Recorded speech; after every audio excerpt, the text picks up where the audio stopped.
मध्य प्रदेश के रीवा से सांसद जनार्दन मिश्रा अपने बयानों को लेकर अक्सर सुर्खियों में बने रहते हैं। एक बार फिर सांसद जी ने अजीबोगरीब बयान दिया है। इस बयान के बाद ब्राह्मण समाज में काफी नाराजगी देखने को मिल रही है।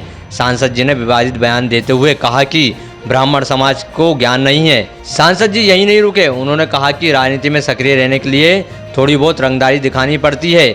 सक्रिय रहने के लिए कलेक्टर को थप्पड़ मारना अपनी नेतागिरी का हिस्सा बताया है। आपको बता दें कि सांसद जनार्दन मिश्रा भाजपा के वरिष्ठ नेता भगवत शरण माथुर की जयंती के अवसर पर आयोजित कार्यक्रम में बोल रहे थे। इस दौरान भाजपा के कई दिग्गज नेता और राज्यसभा सदस्य अजय प्रताप सिंह सहित अन्य मौजूद थे। सांसद ने भरे मन से कहा कि ब्राह्मण कर्मकांड और शादी ब्याह के करने वालों को ज्ञान नहीं है, उनके ज्ञान को बढ़ाना होगा। इसके लिए वह दक्षिण भारत के ब्राह्मण लाएंगे। इसलिए हम अक्सर इंतजार करते थे कि जब कोई नया कलेक्टर आए तो उसकी कॉलर पकड़ लेते थे, उसे थप्पड़ मारते थे और कमिश्नर की कुर्सी गिरा देते थे। ऐसा करने से 2 साल की नेतागिरी फिक्स हो जाती थी। और हम लोग को ये मानते थे कि कलेक्टर को अगर एक तमाचा मार दिया जाए तो साल भर की नेतागिरी 2 साल की नेतागिरी पक्की हो जाएगी। आपको बता दें कि यह पहला मामला नहीं है जब सांसद सुर्खियों में आए हैं। हाल ही में सांसद ने कचरा गाड़ी को आग लगाने वाले को फांसी की मांग की थी। इतना ही नहीं, IAS को जमीन में दफनाने और मोदी जी की दाढ़ी से मकान गिरने के बयान देकर अक्सर वह अपने बयानों को लेकर चर्चा में रहते हैं।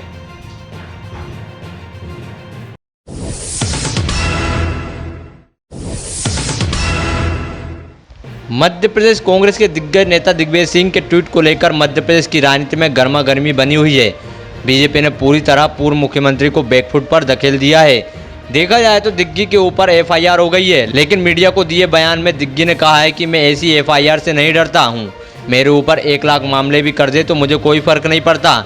ये सब बीजेपी का एजेंडा है। बोलने से मेरे खिलाफ अगर मुकदमा दायर 1 लाख हो जाए तो मुझे चिंता नहीं। राजा को बचाने के लिए अब उनके पुत्र जयवर्धन सिंह मैदान में उतर गए हैं। बता दें कि पूर्व मंत्री और रावगढ़ से विधायक जयवर्धन सिंह ने कहा है दिग्विजय सिंह को जैसे ही पता चला कि यह ट्वीट गलत है तो उन्होंने ट्वीट डिलीट कर दिया। जयवर्धन सिंह ने कहा कि बीजेपी की यह सोची समझी साजिश है। हालांकि जयवर्धन सिंह ने बताया है कि दिग्विजय सिंह ने स्वीकार किया है कि वह ट्वीट गलत है, तो उन्होंने वह ट्वीट डिलीट कर दिया था। देखिए, जो उन्होंने ट्वीट कल सुबह की थी वो फोटो मध्य प्रदेश की नहीं थी।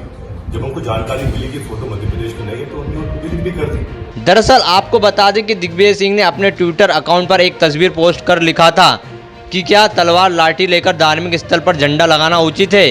क्या खरगोन प्रशासन ने इजाजत दी थी, लेकिन वो तस्वीर खरगोन या MP की ना होकर मुजफ्फरपुर बिहार की थी।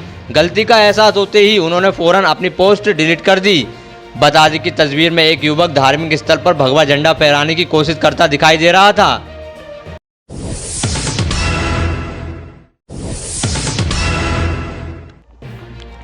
मिशन 2023 के दौरान मध्य प्रदेश कांग्रेस ने एक सर्वे कराया है। इस सर्वे के मुताबिक मौजूदा 20 विधायक अपनी सीट गंवा सकते हैं। यह बात हम नहीं कह रहे हैं, बल्कि कांग्रेस का अंदरूनी सर्वे बता रहा है। यही वजह है कि कांग्रेस इन विधानसभा सीटों पर ज़्यादा फोकस कर रही है।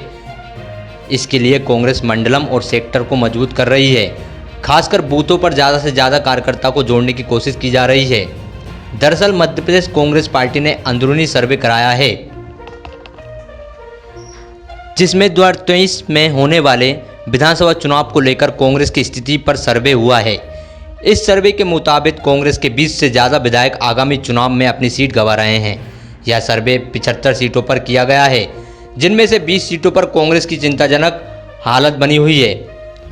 इन सीटों पर कांग्रेस ने मजबूती बनाने के लिए कम से कम 100 कार्यकर्ताओं को जोड़ने का लक्ष्य रखा है, जिसके लिए तेजी से काम भी किया जा रहा है। इसके साथ ही इन सीटों पर जन और स्थानीय मुद्दे उठाने समेत अन्य संघर्ष के लिए कांग्रेस कार्यकर्ताओं को तैयार किया जा रहा है। हालांकि इस सर्वे को लेकर कांग्रेस का कहना है कि यह टिकट बंटवारे और जमीनी स्तर पर संगठन को मजबूत करने के लिए जीतने की प्राथमिकता है।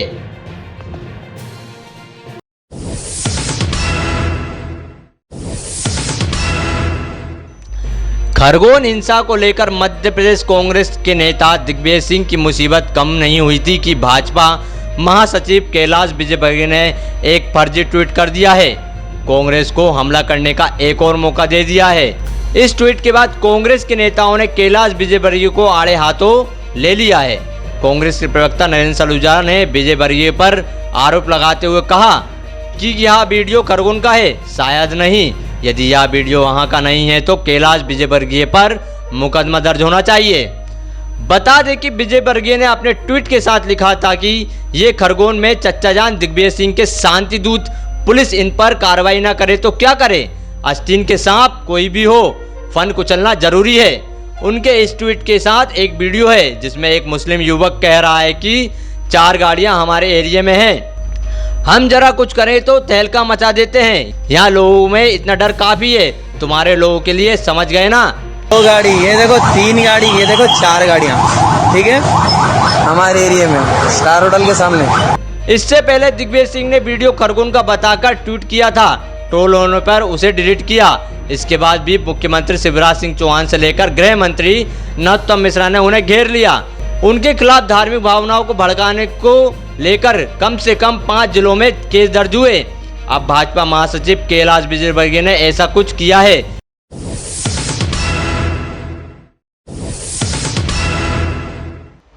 मध्य प्रदेश कांग्रेस 2023 की तैयारियों में जुट गई है। बता दें कि वहीं कांग्रेस अब जनता के बीच जाकर अपना वचन पत्र तैयार करेगी। प्रदेश में दोनों बड़ी पार्टी कांग्रेस हो या बीजेपी में बैठकों का दौर जारी हो गया है। सामाजिक संगठनों से विचार मंथन के लिए वचन पत्र सलाहकार समिति का गठन किया गया है। सामाजिक संगठनों, अलग अलग वर्गों, सिविल सोसाइटी से समिति मंथन करेगी। कांग्रेस जनता से चर्चा कर तैयार वचन पत्र तैयार करेगी। सामाजिक संगठनों से विचार मंथन के लिए वचन पत्र सलाहकार समिति का गठन भी कर दिया गया है। वचन पत्र सलाहकार समिति में राजेंद्र कुमार को अध्यक्ष बनाया गया है, बाला बच्चन उपाध्यक्ष और संयोजक बनाए गए हैं। इसके अलावा कमेटी के विशेष आमंत्रित सदस्य दिग्विजय सिंह, सुरेश पचौरी, कांतिलाल भूरिया, विवेक तनखा, अजय सिंह, अरुण यादव, मीनाक्षी नटराजन को बनाया गया है। बता दें कि इससे पहले भी पीसी चीफ कमलनाथ ने राजनीतिक समस्या के लिए लिस्ट जारी की थी। देखा जाए तो कांग्रेस के दिग्गज नेता अपनी ही पार्टी के अंदर अब एक्टिव नजर आ रहे हैं, जिसमें अब नारे नेताओं को भी बड़ी जिम्मेदारी मिल रही है। कमलनाथ ने प्रदेश कांग्रेस में समन्वय के लिए 20 अप्रैल को डिनर रखा है। वहीं कमलनाथ ने कांग्रेस के दिग्गज नेता दिग्विजय सिंह, अरुण यादव, अजय सिंह, कांतिलाल भूरिया, सुरेश पचौरी, विवेक तनखा को बुलाया है। माना जा रहा है कि कमलनाथ इस बैठक में 2023 विधानसभा चुनाव को लेकर चिंतन मंथन करेंगे।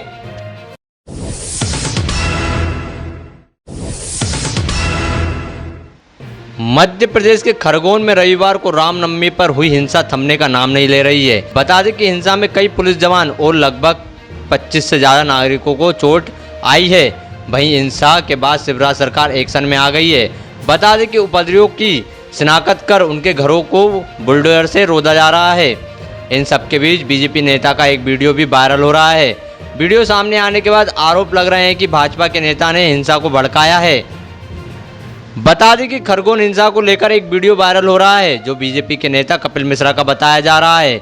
उन पर आरोप लग रहे हैं कि उन्होंने समुदाय विशेष के ऊपर टिप्पणी की, जिसके बाद उन लोगों में नाराजगी पैदा हो गई। इस बीच शोभा यात्रा निकाली गई। कथित तौर पर उस शोभा यात्रा के दौरान भी कुछ युवकों ने आपत्तिजनक टिप्पणी की, जिससे लोगों की नाराजगी भड़क गई और लोगों ने शोभा यात्रा पर पथराव करना शुरू कर दिया। कपिल मिश्रा ने कहा कि रविवार के दिन जब यह हिंसा हुई 40 किलोमीटर दूर एक कार्यक्रम में हिस्सा ले रहे थे। छोटा शहर होने के कारण देर शाम तक उन्हें यह खबर तक नहीं थी कि उसी शहर के किसी दूसरे हिस्से में पथराव जैसी कई घटना भी घट चुकी है। भाषण भी हिंसा के लगभग 4 घंटे बाद दिया था और रामनवमी शोभा यात्रा पर पथराव की शर्मनाक घटना उसके पहले ही घट चुकी थी। उन्होंने कहा कि ऐसा कहना बिल्कुल गलत है कि उनके भाषण देने से सांप्रदायिक विशेष के लोगों में आक्रोश पैदा हुआ है।